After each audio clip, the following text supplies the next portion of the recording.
Сәлеметсіздер ме, балалар? Бүгінгі біздің тақырыбымыз дыбыс, буын, сөз.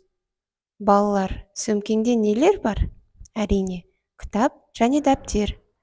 Кітап сөзі кітап болып, екі буынға бөлінеді. Дауыссыз дыбыстар көк нүктемен, дауысты дыбыстар қызыл нүктемен беріледі.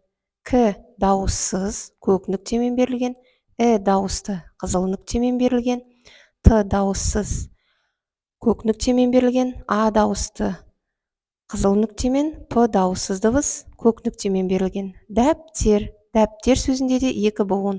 Д дауыссыз, дауысты, П дауыссыз, Т дауыссыз, Е дауысты, Р дауыссыз.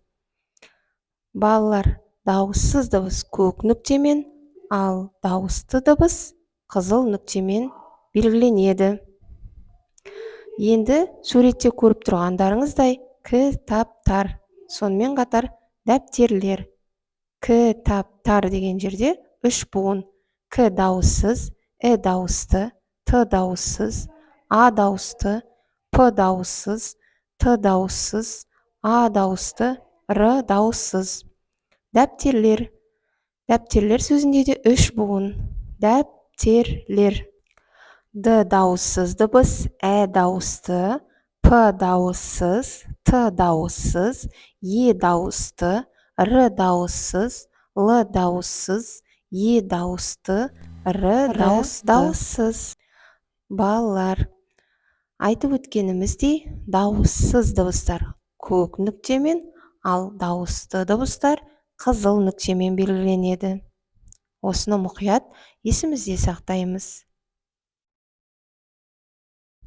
Әр сөзді буынға бөліп, оның дауысты және дауыссыз екенін ажыратып, осылай үлгіде көрсетілгендей етіп, барлық сөздерді бірінші буынға бөліп, одан кейін дауысты және дауыссыз дыбыстар деп екіге бөліп жазамыз.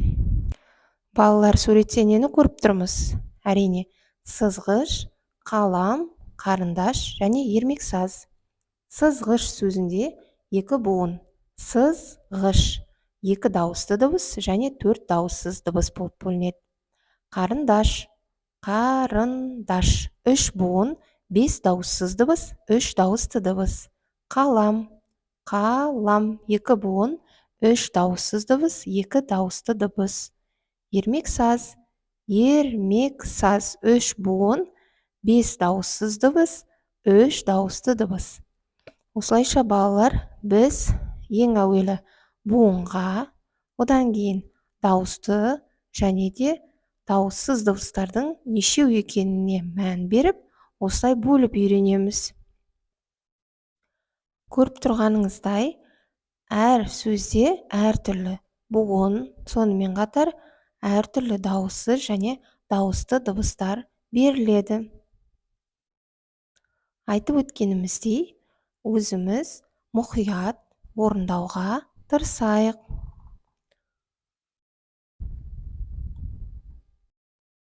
Балалар, сонымен бүгінгі біздің тақырыбымыз дыбыс, буын, сөз болды. Есімізге алайықшы, қандай дыбыстар бар? Дауысты және дауыссыз дыбыстар.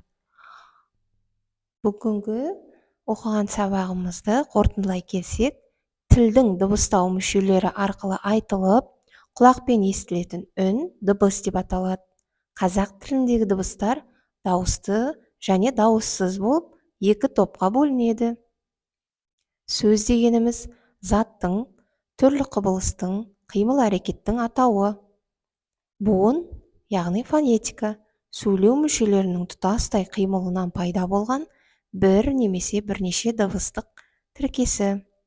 Балалар, сонымен қатар менің каналымнан математика, әліппе, жаратылыстану, әртүрлі сабақтардың жауаптарын көре аласыңдар. Каналыма тіркеліп, лайк басуды ұмытпа. Сау болыңыздар, балалар.